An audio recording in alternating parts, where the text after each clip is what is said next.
Hello, my name is Lisa Borg.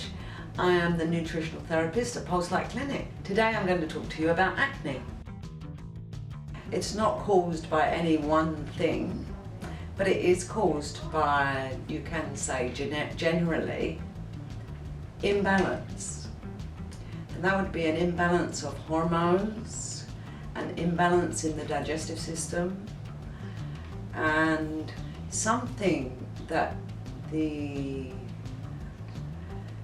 body is perceiving as toxic, and that is reflected in the skin.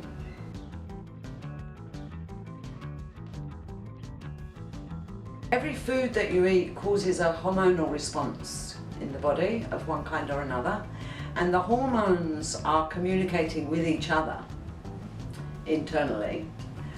So foods then could contribute to a hormonal imbalance. Yes, imbalances in the body. Hormonal imbalances tend to have the greatest effect on our mood.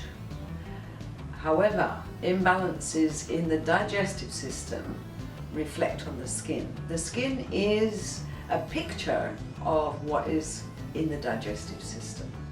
Healthy body that is well nourished, the skin is clear, the skin is glowing, the skin is doing its job. It's actually the biggest organ of the body. It's the biggest detox organ of the body.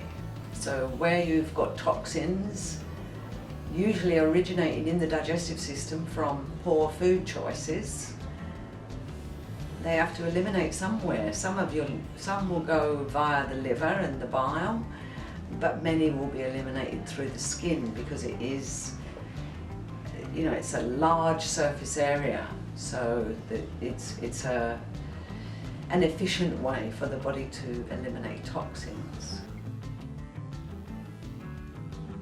That contribute to acne, contribute to being acne free. The first is sugar. In the field of nutrition, we know acne as skin diabetes. People with acne tend to not metabolize glucose the same way as the rest of us. So sugar, it becomes an addictive substance to the acne sufferer. Contrary to that, the best nutrition you can give your skin is water, because you help it to hydrate, you help it to eliminate faster and more cleanly. So when we're talking about sugars, we're talking about a really wide range of foods. I'm not just talking about biscuits and sweets and chocolates and fizzy drinks. I'm talking about products made from white flour. So white bread, white rice, all of those grains that are white have been stripped of nutrition. They are just glucose, they're only giving you sugar.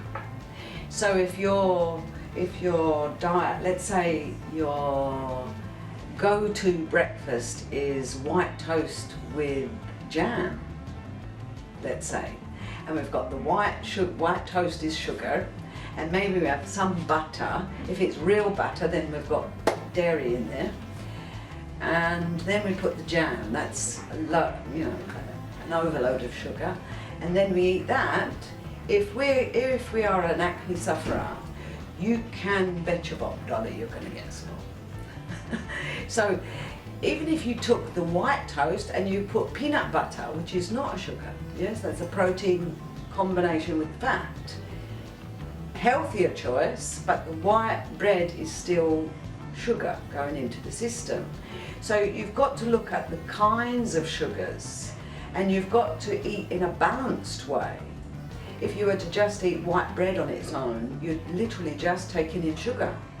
If you put white bread, even though it's sugar, with peanut butter, the release of sugar is going to be slowed down by the protein and fat.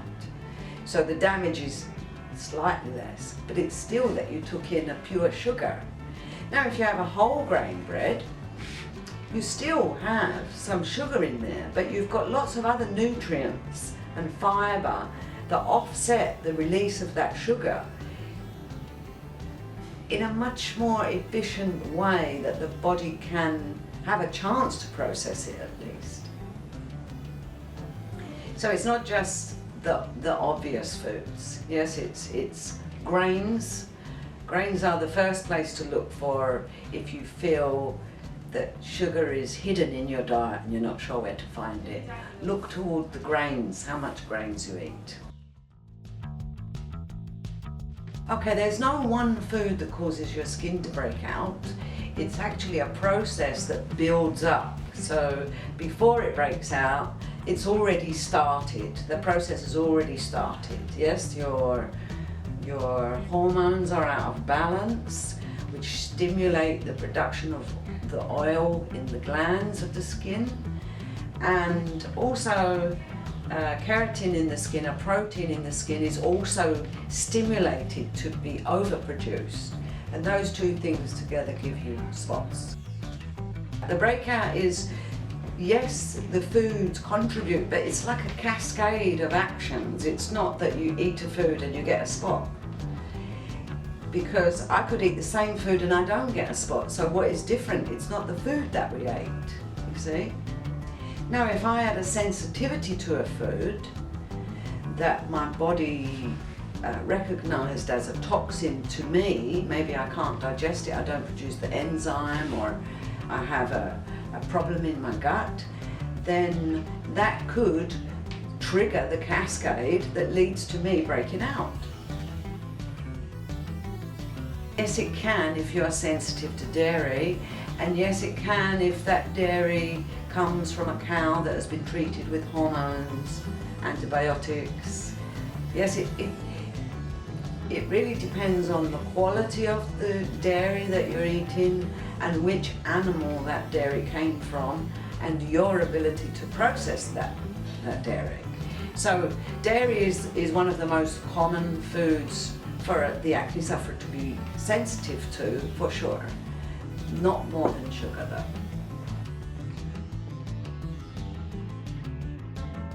I test because it takes out the guess, basically. There's no guessing. It's the test measures IgG antibodies to foods. The test that I use is a gold standard. 208 ingredients are tested. Not everyone with acne is going to have the same result. Yes, everyone is biochemically individual. Scenario, a client will come for advice on acne, how to eliminate it for good.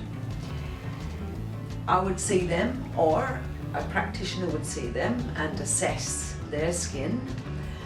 There is a free consultation for this at Pulse Light Clinic, and the practitioner will advise them whether they should see me in person first, or if they should immediately go to food intolerance testing. That's the fastest route. So they buy the test, the practitioner take their blood sample for them. I then get their results 7 to 10 days later, and then I contact them and I discuss with them, telephone, email, or in person. Depends really on the result and how complex it is. And I explain what the results indicate to me and what my recommendation to go forward is nutritionally. How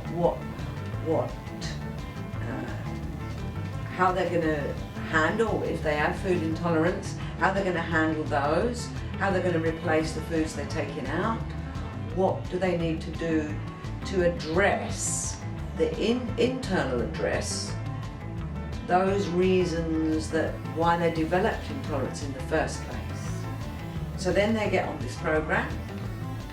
It goes into a dormant state. They stop having outbreaks, and then they book in for their skin treatment. It's a kind of a combination approach where you're addressing the cause and you're addressing the damage that it's causing to the skin. You know, it's breaking the skin. And those two together is going to give you the best outcome.